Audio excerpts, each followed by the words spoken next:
शरीर में रहते हुए जो कर्म करती हैं उसके आधार पर हम इन्हें 3 भागों में बांट सकते हैं। पहली सज्जन आत्माएं या कहें परिपक्व आत्माएं, जिन पर देह कोई खास असर नहीं डाल पाती।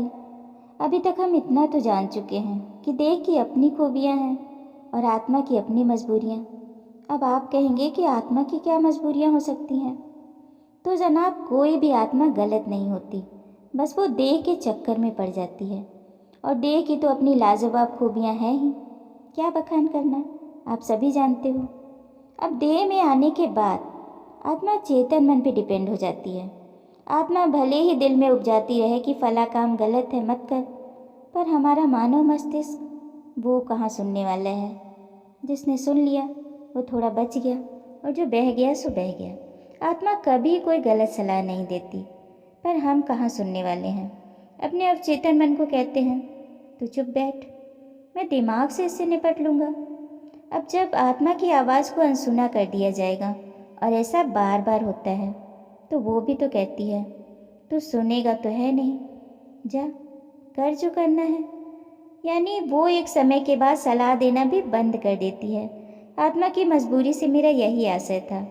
अब जैसे 2 पार्ट हो गए, देह और आत्मा, और यहाँ भी यही चलता है, जो जीता वही सिकंदर। जब देह के विकार हम पर हावी होने लगते हैं, जैसे काम, क्रोध, मोह, लोभ, अहंकार वगैरह वगैरह, तो हमारी आत्मा कमज़ोर पड़ने लगती है। अब धरती पे तो हम एक दूसरे को अच्छी आत्मा, बुरी आत्मा के तौर पे देखते हैं।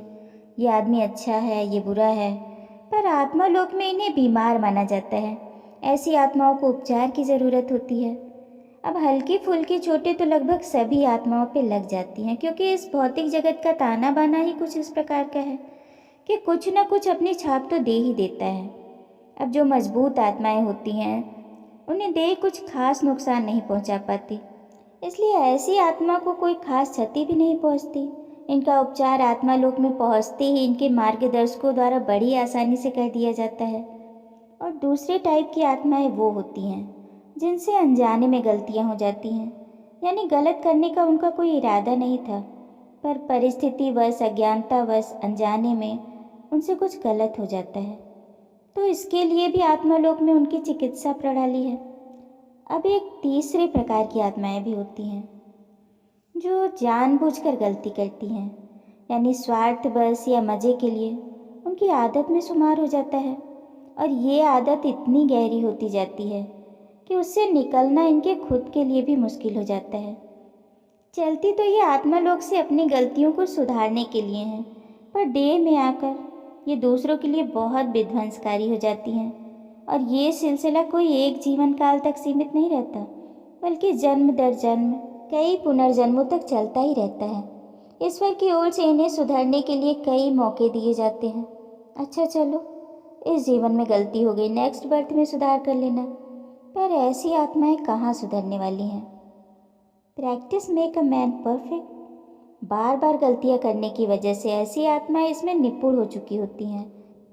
अब खुद तो ये सुधार नहीं कर रही, इसलिए इन्हें विशेष ट्रीटमेंट दिया जाता है। आत्मा लोग की भाषा में कहें तो ऐसी आत्माएं बहुत बीमार हो चुकी होती हैं, इसलिए इन्हें विशेष देखभाल की ज़रूरत होती है। अगर कोई आत्मा कम अनुभवी है, नई है, और देह उसने खुराफाती मस्तिष्क का चुन लिया है, तो वो बहुत क्षतिग्रस्त ऊर्जा के साथ आत्मा लोग वापस लौटती है। और इसके विपरीत अगर एक विकसित आत्मा है, परिपक्व है, तो ऐसी देह उस पर कुछ खास असर नहीं डाल पाती। वैसे तो थोड़ा बहुत असर पड़ता ही है, पर बहुत ज़्यादा क्षतिग्रस्त होने से ऐसी आत्माएं बच जाती हैं। अब अगर एक औसत आत्मा है तो उसकी ऊर्जा देह विकार से थोड़ी धुंधली हो सकती है, यानी असर तो उस पर भी पड़ा, पर एक अनुभवहीन आत्मा से थोड़ा कम, और एक विकसित आत्मा की तुलना में थोड़ा ज़्यादा क्षतिग्रस्त होती है वो। यानी आत्मा की परिपक्वता देह के असर को थोड़ा कम या ज़्यादा कर सकती है।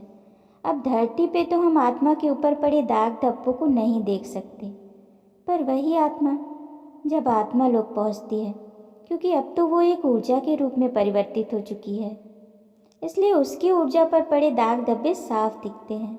अब ऐसी आत्माओं को उपचार के लिए अन्य आत्माओं से अलग कर दिया जाता है। डॉक्टर न्यूटन के कुछ माध्यम ऐसे स्थानों को परछाइयों का शहर कहते हैं। यहाँ पर गंभीर रूप से क्षतिग्रस्त आत्माओं को रखा जाता है। इस जगह को एक माध्यम ने इस प्रकार से बताया, ये उसी के शब्द हैं, ये वो स्थान है जहाँ नकारात्मक ऊर्जा को समाप्त किया जाता है, क्योंकि यहाँ नकारात्मक ऊर्जा वाली आत्माओं को इकट्ठा किया जाता है, इसलिए हमारे लिए यह बाहर से अंधेरी सी लगती है। हम इस स्थान में प्रवेश नहीं कर सकते, क्योंकि यहाँ भय से जुड़ी आत्माएं सुधार प्रक्रिया से गुजर रही होती हैं और हम यहाँ किसी भी तरह से नहीं जाना चाहेंगे। वैसे तो यह स्वास्थ्य लाभ का स्थान है, परंतु जब मैं थोड़ी दूरी पर स्थित चमकदार रेतीली तट से इसे देखता हूँ तो यह अंधकार में समुद्र के समान दिखाई देती है। विरोधाभास के रूप में इस स्थान के चारों ओर का सारा प्रकाश तुलनात्मक रूप से अधिक चमकदार है, क्योंकि सकारात्मक ऊर्जा चमकदार प्रकाश को अधिक परोपकारिता को दर्शाती है।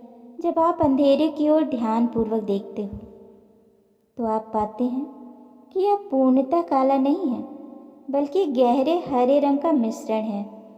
हम जानते हैं कि यह यहाँ काम करने वाले चिकित्सकों की मिश्रित शक्तियों का एक पक्ष है। हम ये भी जानते हैं कि यहाँ लाई जाने वाली आत्माएं दोष मुक्त नहीं होती हैं और अंततः उन्हें दूसरों पर किए गए अन्याय का प्रतिकार करना ही होता है। उन्हें अपने में पूर्ण सकारात्मक ऊर्जा पुनर्स्थापित करने के लिए अवश्य ही ऐसा करना चाहिए। अब इस माध्यम ने उस जगह की बाहरी झलक प्रस्तुत की थी जहाँ गंभीर क्षतिग्रस्त आत्माओं को रखा गया था। यहाँ पर ऐसी आत्माओं की ऊर्जाओं को दोबारा से ढाला जाता है।